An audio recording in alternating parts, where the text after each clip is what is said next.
We always promise that we will do a good job giving you some great information, but also trying to interrupt your day as little as possible. So welcome to this Lunch and Learn with American Advertising Federation Heartland. My name is Priscilla McKinney, and I am the CEO here at Little Bird Marketing. I'm also the current president of our AAF club. So this is my part where I get to plug and say, hi, would you like to be president of the AAF club someday? We would like for people to join the board. If I have to come beg you, I am more than happy to do so. But we are always looking for people to get involved. And so I just want to point out to you today who I have in the room who is on our board. Chris Wilson is here, and he's been helping a lot with these Lunch and Learn. So thank you so much, Chris.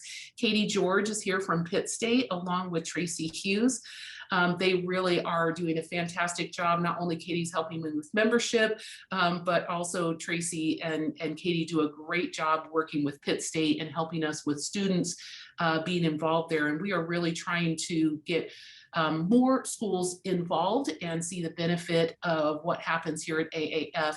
It not only promotes our our industry, but also we want people to have a great pathway up into this industry and to succeed. So definitely when you see students, at the events or on calls, make sure that you do a little bit of extra work to reach out to them, make them welcome. We have a great event coming up that is a portfolio welcome, but I kind of got off track there. Ashley also is on the call, and she is on our board. She is our secretary, and I think that's all I have in terms of board members on. I don't think I see Tim yet on there, but Tim Bade from Marlin, and then also Justin and Barry from Downstream are also on our board. So I really appreciate all the board members and the volunteerism. We have an event coming up, so please check out aafheartland.com. We have an event coming up for portfolio review. If you know a student or who needs to get their portfolio review, please let us know. This is something we try and accomplish, but right now we need professionals. We need some people to volunteer their time. So you can go check that out online, and it tells you how to reach us. I'm going to tell you right now that at these events, we really do encourage the chat box. So if you have something to say, we've prepped our speakers that we're going to be chatting a little bit. This is supposed to be a little bit casual, but learning from each other. And so feel free to talk back and forth to each other and provide links and anything else that would be helpful. Also make plans to meet, outside of this group. It's great if we can learn more and more from each other.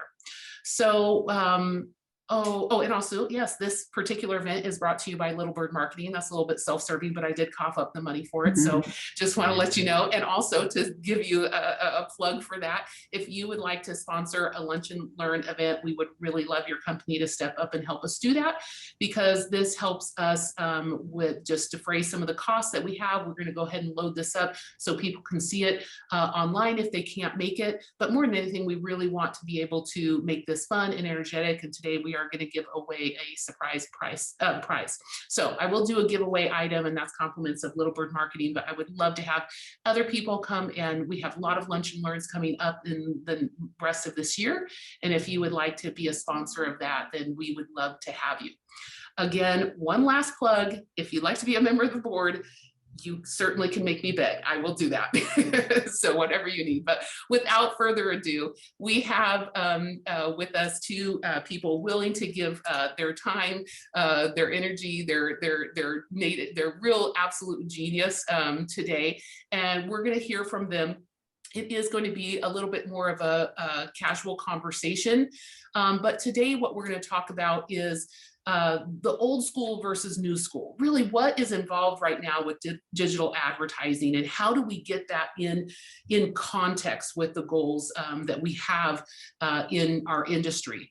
So we know that there's this approach, kind of this old school marketers, where they handle campaigns with, it's very static. Let's set it and let's forget it kind of thing. But that just doesn't work anymore. Today's world is so much more fluid, and the consumer demands are so so much heavier. They are expecting personalization, they're expecting an integrated experience, and it's just all in all a more complicated buyer's journey.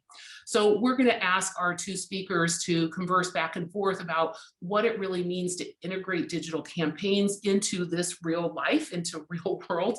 And so the discussion is going to be a little bit about their experience, what they've been doing, how they've integrated digital approaches, maybe even with some additional traditional approaches, but what is their mindset really as they approach their jobs. So with us today is Angela Frizell. She is the marketing director and it's Coriel Collaborative Group, and there she'll tell you a little bit more about some of the other, like what the group is all about there. And we have John Acosta, the VP of Marketing and Business Development from Major League Fishing. So Angela and John, welcome. Thank you. Thanks for having us. I'm happy to be here, and I see you, John.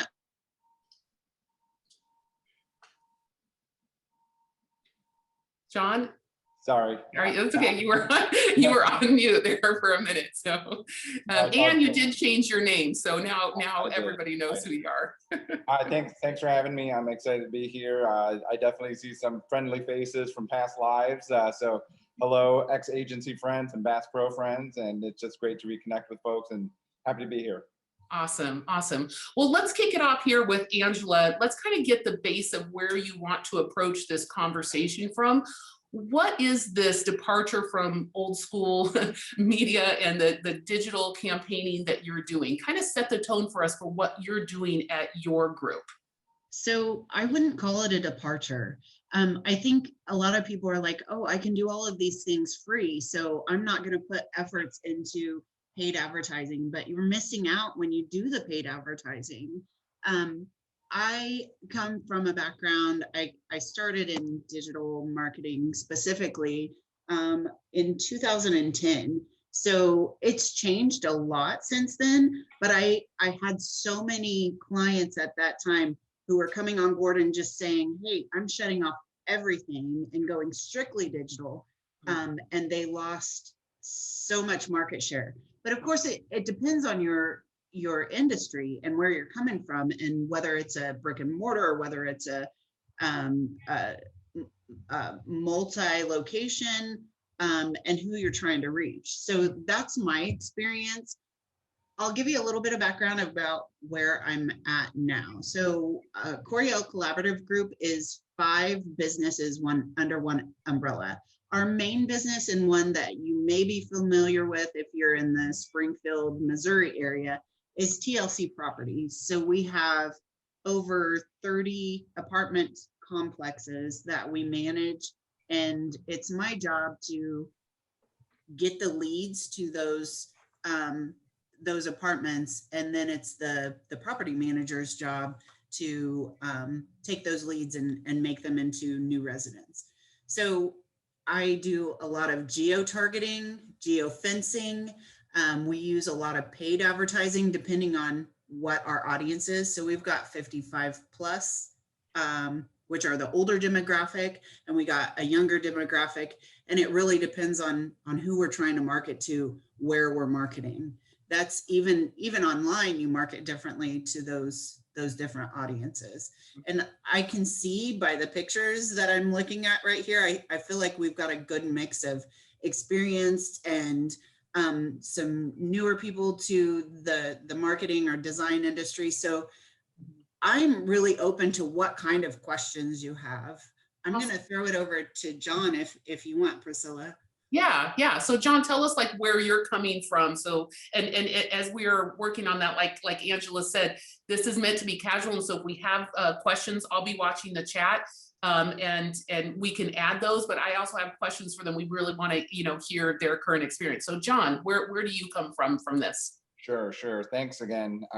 It's interesting because I've been at Major League Fishing for just about 3 years, and prior to that, I was on the client side at Bass Pro for 12 years, managing pretty much all broad reach marketing. Before that, the agency side for 10 years beforehand. So when I crossed over from the agency side to the client side, it was really at the precipice when digital was really starting to take off. I felt like I left the ad agency side right at the end of what we know as full service agencies, right? That we're doing everything. And now if you look at it today, everything is so specialized, and brands, sophisticated brands, have rosters of agencies for pretty much every specialization. So you're just not really seeing that anymore. And I think that carried over to when I was at Bass Pro. We had a roster of agencies, and we were in the midst also of moving from traditional advertising mechanisms and really, I mean, from media standpoint, you talk about things like billboards and other things that you see on the roads, to really transforming into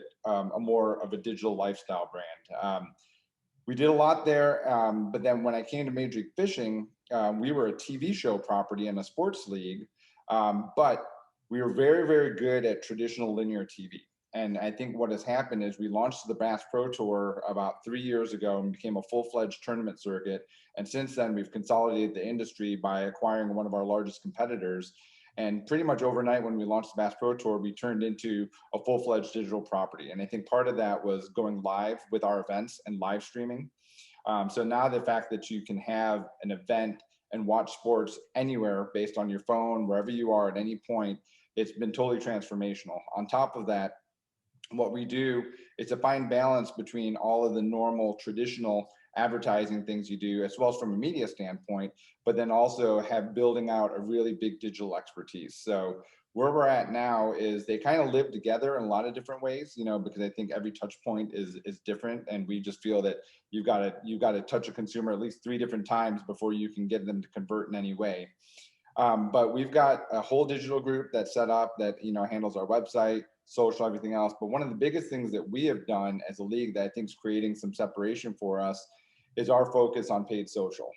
Very much so about Facebook campaigns and driving conversion there, and all about building databases, and so that we can retarget, but also get very, very granular, because fishing is very endemic, right? And there's a lot of people that want to fish, but it's also very narrow in its focus. And so the more we can have a funnel through our TV shows to bring in people at a broad reach, and then get them down and segment them into different things so that we can provide the best value to our sponsors as possible for targeting, is kind of where we're at right now. So I'm definitely open to lots of questions. I know that's a very top line approach to where we're at, but I would say that, you know, we are embodying what is a 21st century sports league and model that doesn't rely on just traditional broadcast media platforms. I mean, we're on 6 networks on the TV shows and everything else, but for us, our live stream property is our future. So, Well, you know, you guys talk about this, you know, we say this word digital, and I think this is the problem. It's so massive. So if I could have both of you, you know, kind of go through this idea of digital, I'd like to know how in your brain, as you lead teams through, how you are dividing like some specialties, right? So if you think here's, and for you, Angela, you do also have an integration of traditional media. So can you help me in terms of your personnel and in terms of talent? How are you breaking up you know, the actual work group? So, you know, maybe we'll start with you, John, on that, and then we'll come back to Angela. Sure. So on the marketing side, we've got a small, nimble team, and I love the fact that half of them are here in Springfield with me, Chris being one of them. And so ours is more of a pure marketing discipline. We also manage our external agencies as well as our paid social group. But then we also have a separate digital group that handles all the digital creative and programming and everything else. And then we also have our ad operations group, which handles all of the digital from a placement of media that we've got from our sponsor assets and everything else. And so we work cross-functionally across all of them. And so it doesn't all consolidate under one area, but we've got specific disciplines. But luckily, the communication is pretty good, and we work really well and use technology to make sure that we're communicating well on different workflows and everything else, just to have the visibility to it. But I think, you know, Chris could probably attest as one of our newest members, and coming from a large structure like Bass Pro to where we are, we're very nimble, very fast, but then we're also just operate across those teams very, very fluidly. Mm-hmm. Oh, yeah. Okay. That's a lot of good insight. So Angela, how does yours work out? Because it's interesting. You do have this in common with John, that you do have a local group, you know, in Springfield, but then how are you dividing the labor up? How do you see that? So it's interesting. John and I have quite a different perspective because I have all my entire team in-house and we do everything in-house. So I've got a group of designers. I've got our social media personnel. We've got public relations. We've got video, and then we also have our traditional and our public relations. So ours is built kind of from that traditional model in just a different perspective. We try to keep everything under the same roof so that we can have more control over our messaging. Also, because of our industry, it's super, there's a lot of legalities that are associated with it. So it's difficult to outsource to the marketing firms, and so we have to really have control over that message. But we do frequently work with media buyers and media placement. We just have to work very closely with the messaging. Okay, well, I like that. So let's kind of hit on that because you really hone in for your team on this integration of all things that you do. So at the time when you do go out, which is rare for you, how are you integrating that? How are you keeping the communication going with your group at large? That's a really good question. So we use project management software to make sure that we have everything going well across all platforms. So that's really how we lead it up. And then we just have consistent meetings weekly and bi-weekly to stay on top of new campaigns, to make sure our messages is getting disseminated across all channels. Okay, so share with us what project management software do you use? So when I came on board, we were just using a free version of Trello. Oh, Which, I mean, if you guys use Trello, it certainly works, but it was not powerful enough. So we opted on to Monday. We've got Teams and we've got Microsoft Office, but they are not robust enough to keep all of the fine details for each project. John, what do you guys use internally to manage that? Very similar. We're a Microsoft shop through and through based on our parent company, Cronkeys, and their large partnership there. So Teams, and we've kind of adopted all of that, as well as Monday, which is what our digital teams use and everything else. So Chris is back and forth a lot of that, between those. In the past, we've used Slack and other things, and I mean, we probably have all the things, Trello, used it all, but that's kind of where we are. But I think just because of our enterprise's dependence on Microsoft and this very large partnership that we have across all of our sports properties, we're just fully baked as a Microsoft, so Microsoft Planner, all of those things that we try and fold into. But every workflow is different, right? And you take the nuances and the best parts of them and try and make it work, but it's clearly just not a one size fits all solution. I love that. So both of you are llama lovers. So a lot of llamas going on with Monday.com. So, okay, let's switch gears a little bit about stakeholders. I'd like to hear, from both of you. So we'll start with Angela on this, but, when you are choosing the campaign, when you're choosing the people that are going to, really spearhead that, or what kind of an ad approach, what kind of marketing, or what kind of opportunities you're going to bring to a particular market. How are you communicating with your stakeholders, and how involved are they with that, or are they completely outside of it? Or tell us the reality of who you're reporting to, really. So my entire job under the TLC umbrella is to get renters into our apartments. So anytime I talk to my boss, he's like, your job is just to get renters in the apartments. So I look at it that way. So in answer to your question, I've got 30 brands with each different apartment and complex. And then I've got our overreaching brand, which is TLC. So TLC is completely driven by brand consistency. So that one, we don't work with our stakeholders as much on, because the brand is 30 years old. So it really is mature enough. It's got everything in place. But the individual properties are each owned by different ownership groups.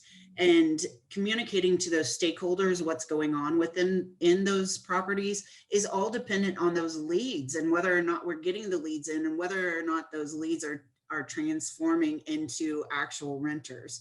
So when it comes to challenged properties, that's when the discussion gets most open. When it's basic branding, I pretty much just control all of that. So for instance, we try to keep our properties at a 96% occupancy or above. And when they drop beneath that, or when there's challenges, that's when we sit down and we have a meeting, we discuss options, or we bring them, I'll bring them a campaign plan on, hey, I think all of these things will help us get boosted to where we need to be. So that's pretty much how it is. And it all falls back on funding, whether or not they want to spend that. And usually what I'll do is I look at the number of renters that I need and then backwards math from that.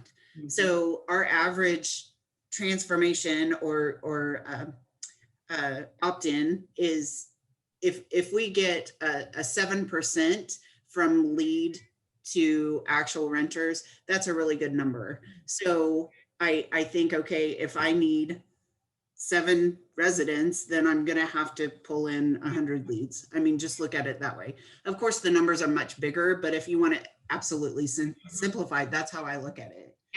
Yeah, a great cookbook for it. So John, you're a little bit different. You have stakeholders, but then also you have sponsors who are stakeholders. So how does that work with the digital campaigning?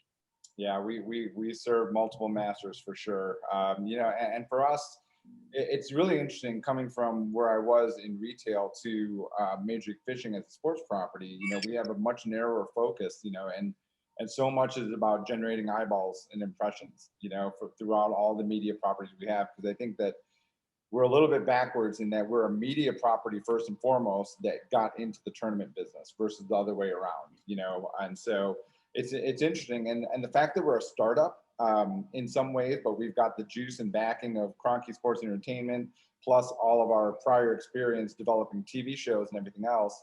We're in a kind of a weird place because we're just building it as we go. So it's like everything's foundational right now.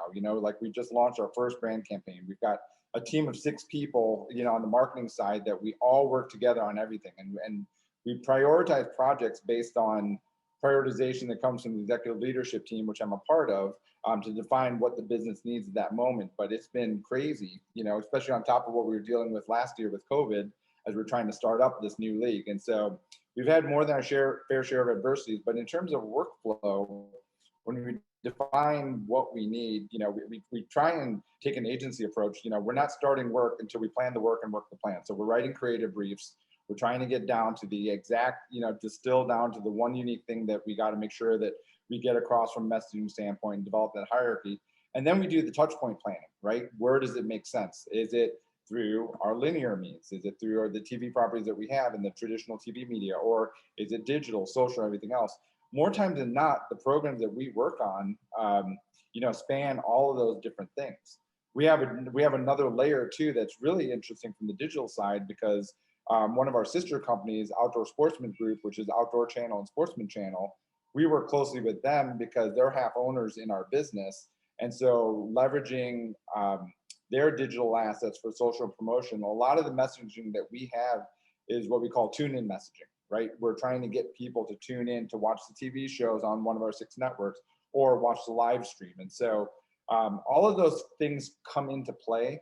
But I think, what you're seeing purely from a Major League Fishing standpoint, so much of that is, social, not just our organic stuff, but we are dumping an inordinate amount of budget into paid social, just because we know that, you can adjust the levers and you really can get that conversion and measure it, which is a lot easier to do than with, traditional TV media. So. Okay, that's super strong. If you're just joining us, I just want to give you just a recap here. We're talking with Angela Frizell. She's the marketing director with TLC Properties, Coriel Collaborative Group, and John Acosta, the VP of Marketing and Business Development at Major League Fishing. So we're going to continue this conversation, but in the chat, what I want to do for AAF is just to remind you that we also want to connect. So be sure to go follow both of them out on LinkedIn, make a connection there. But over on the chat also, one thing that's a little bit harder for us to do when we're meeting, especially virtually, is make this a networking event. So in the chat, if you would like to connect with people, if you could go ahead and type your name in. And if you do have a Twitter handle, then add your Twitter handle, because those are a lot harder for all of us to discover. And we'd like to be connected going forward. So I am getting a lot of questions in on the chat. So thank you guys for that. So I'm going to start, I'm going to start grilling John and Angela with these questions. So there was a question here about, what lessons that you learned as a group about the pandemic? Was there a particular challenge that came up that really made you turn your thinking about your brand or your approach to marketing? Is there something that you're going to be carrying with you forward after the pandemic? Maybe I'll start with you, Angela. So I'm going to give you a little bit of history about my position here at TLC, and I'll kind of give you a snapshot of what it looks like. So I came on board in November of 2018. Mm-hmm. So I stepped into a department that had previously been 1 to 2 people, and I built the department from that into a full marketing department. So that being said, I had a plan scheduled out for the entire year of what I was going to have the team do. And one of those things was bringing on videos.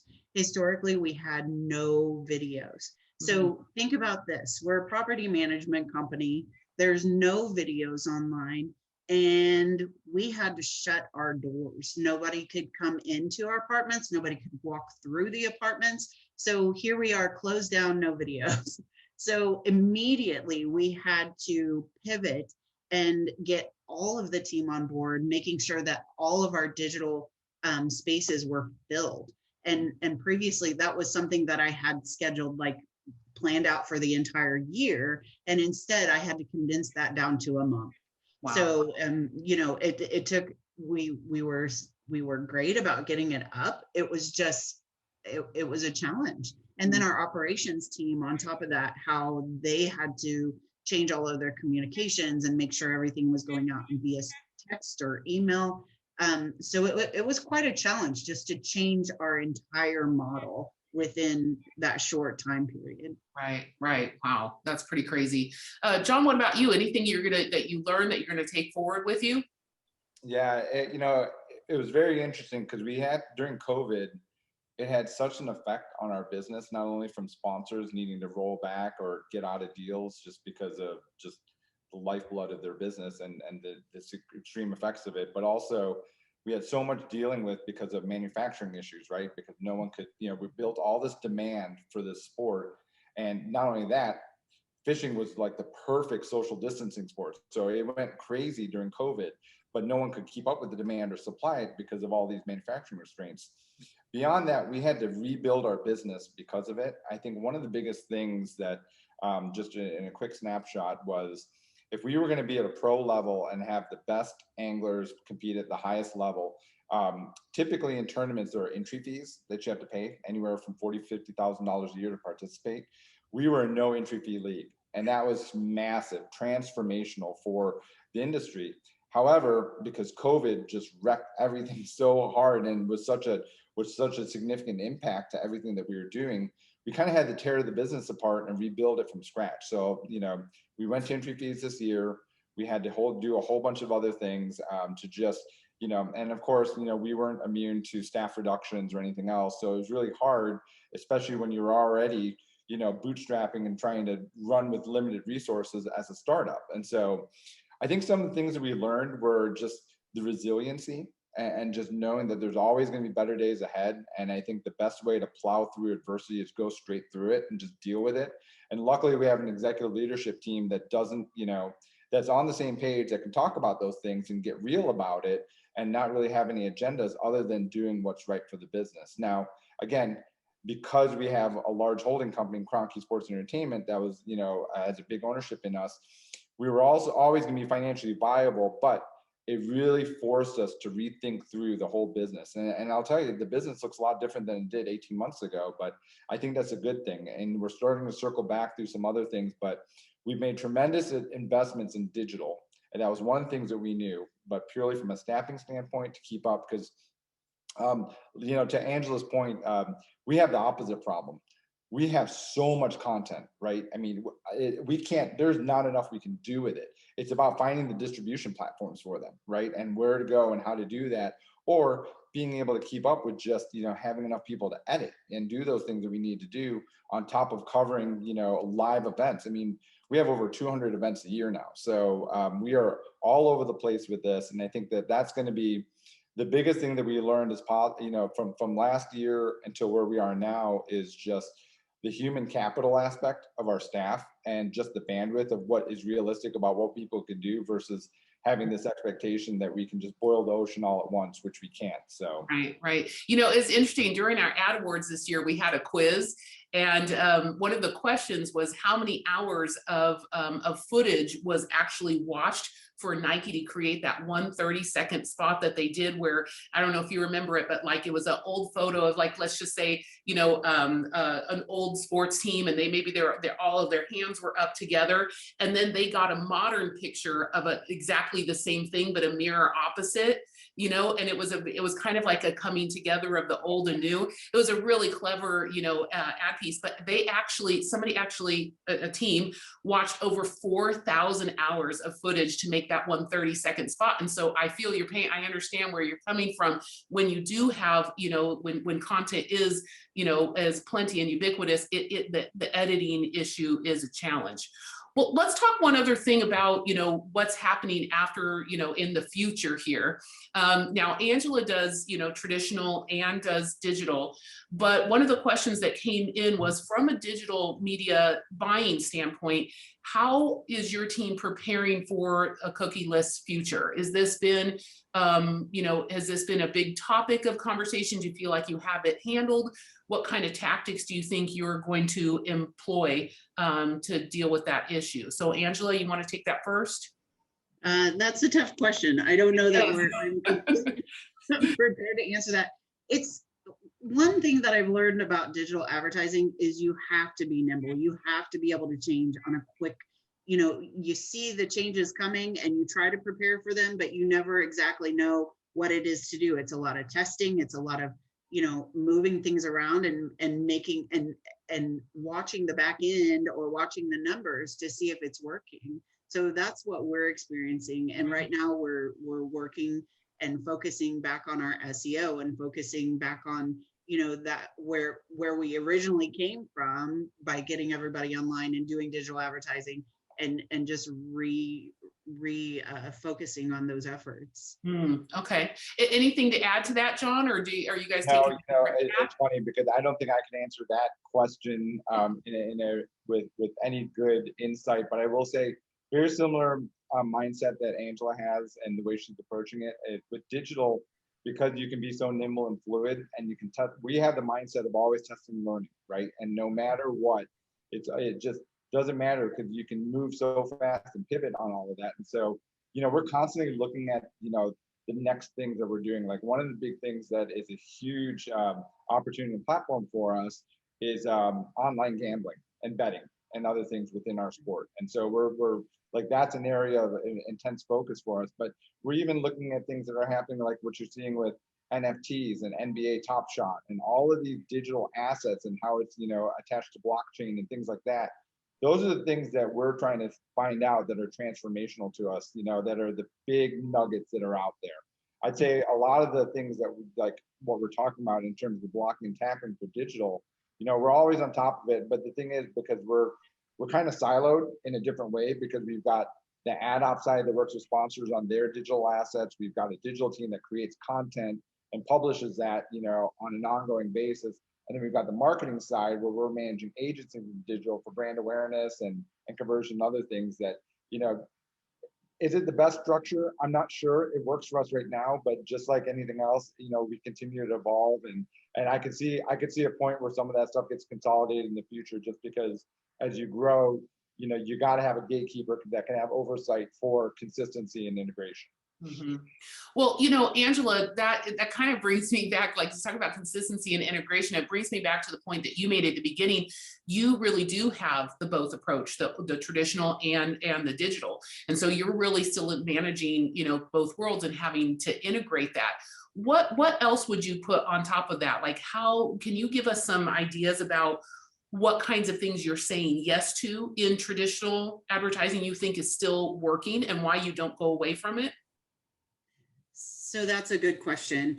I'm bringing it back to part of our audience is that 55 plus. Hmm. And the strongest, we document our attribution. So we look and see, okay, we look on the back end in Google and we see where you're coming from and look at that across the whole channel until you convert into an actual move-in. So somebody could have Googled and found us on one of our paid internet listing sites. And then the next thing they come to us is they go direct to our website because they had that saved. The next thing you know, they call in and they say, hey, we saw you on television, but we haven't advertised on television for the last 5 years. So it really, it gets tough managing all of that. But in answer to your question about how we determine where we're going to place our media, it really depends on our audience again. And we've done print, like we've done television. And what we're finding is that these media channels have also had to adopt. So they'll supplement their traditional services with digital supplementation. So even if we're television, we know we've got some digital ads that are running, and we've got our retargeting set up, and it just really depends. And the best part of it all is I think we're finally opening up so that we can go to events. Word of mouth is still super huge. So just relying on those and knowing it's not just one thing, it's multiple things. And I think that's something that we brought up when we were talking about this lunch and learn is how do you follow that attribution? And for us, a move-in could be as long as a year-long process to try to do their research. So they come to us a year prior to move-in. Some of them are as quick as a month, but really it's a long process, and you got to track it the whole time. You got to determine how long you're going to retarget these people. So Yeah, I hope that answered your question. Yeah, it does. And I think it's about really, there's a couple of things I like that both of you also talked about. You have to keep testing. You are always testing, and attribution is not perfect, but you still have to attempt it, and always, and I think what I'm hearing too is just always staying flexible. Like, well, okay, we might have to shift here in a minute. Well, let's shift a little bit, because as a club, we like to network, and also we like to make sure that we're talking about our careers, and what's going on in this industry, and also what kind of skills do we need to have. A lot of people on this call also, work with students and really trying to bring new people into the industry. So I'd like to hear from both of you, from the whole range of video and photography and actual project management and print media and packaging and web front end and editing the videos, graphic design, all these things that people could have. Really, we have to specialize anymore because there's so much to know. So in terms of like, for you, can you kind of paint for me a picture of like a perfect employee for you, or something, maybe a skill that you're looking for that you haven't been able to find? And I'm sure these are very different for both of you. So I'd like your perspective on either students coming up, what they might, focus on, or even, if someone's looking to career switch or broaden what they do as a professional. What would you say from your perspective? So, why don't we start with you, Angela, and we'll come back to John. Wow, that's a deep question, especially considering the fact that I am that person with all the hats. So when I started my marketing career, I stepped into a position where I was a one-man show. And so I needed to learn all of the things. But for me, that worked out best because in my position now, I understand what need each of those has. And I also understand that where the holes are and where they need to learn. So in looking at somebody who I'm trying to get into the organization or trying to hire for a new position, it depends on the position, and we've really siloed it. We've got our designers, we've got our videographers, but they also they also need to have a base understanding of marketing.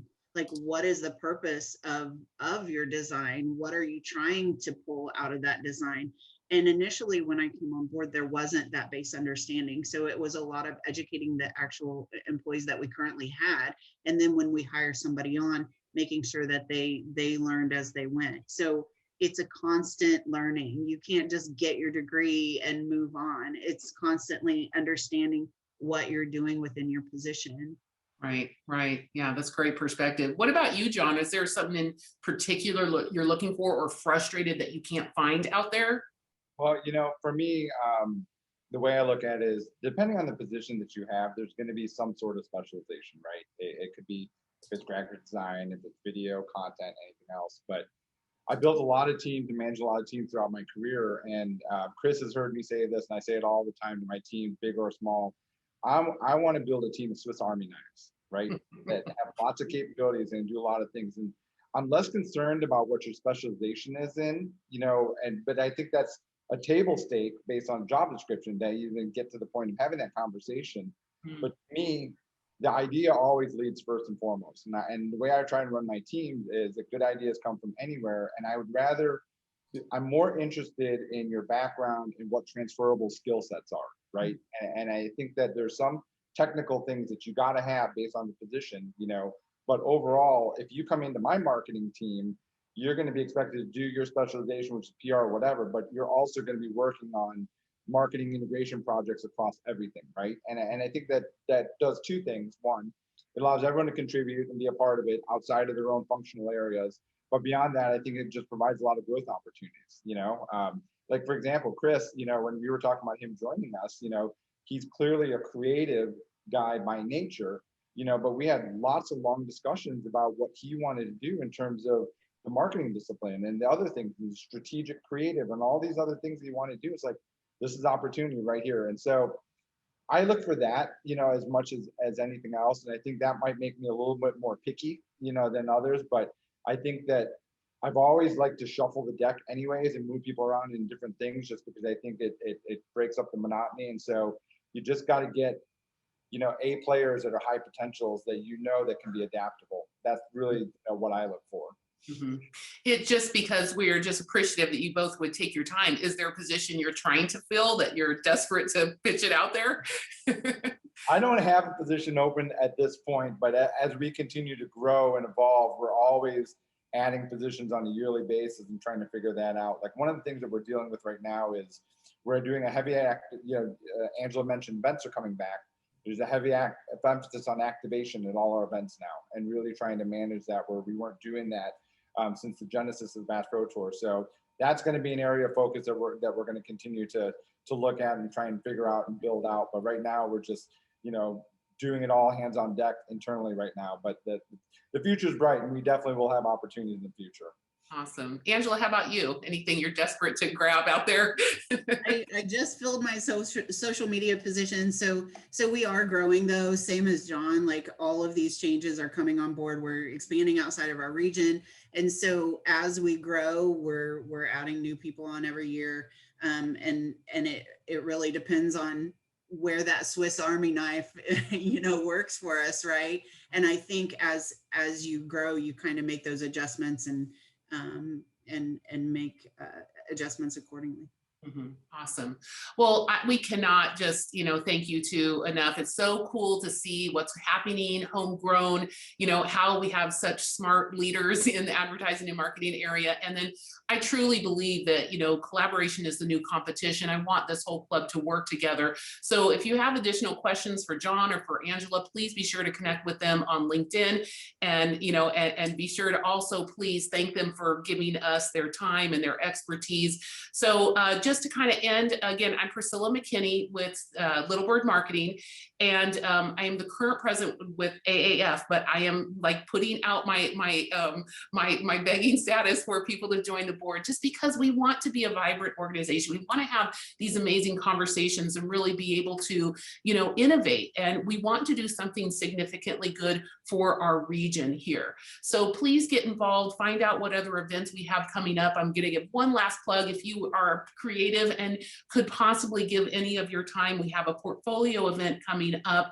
and we really need people to volunteer to help Pitt State get that done. It's a big part of what we do to make sure that we're helping students come up and actually join this industry. So thank you for taking your lunch hour, John, Angela, thank you for giving us your expertise. But for all of you who joined us, we really appreciate you giving us your time. We have more Lunch and Learns coming up, and we are interested in who you would like to hear speak. What subjects, you know, are of interest to you? What kind of techniques, tactics, you know, new things out in the industry that you want to talk about? Then please send that in to us, and we will be sure to incorporate that into our Lunch and Learn series. So thank you all.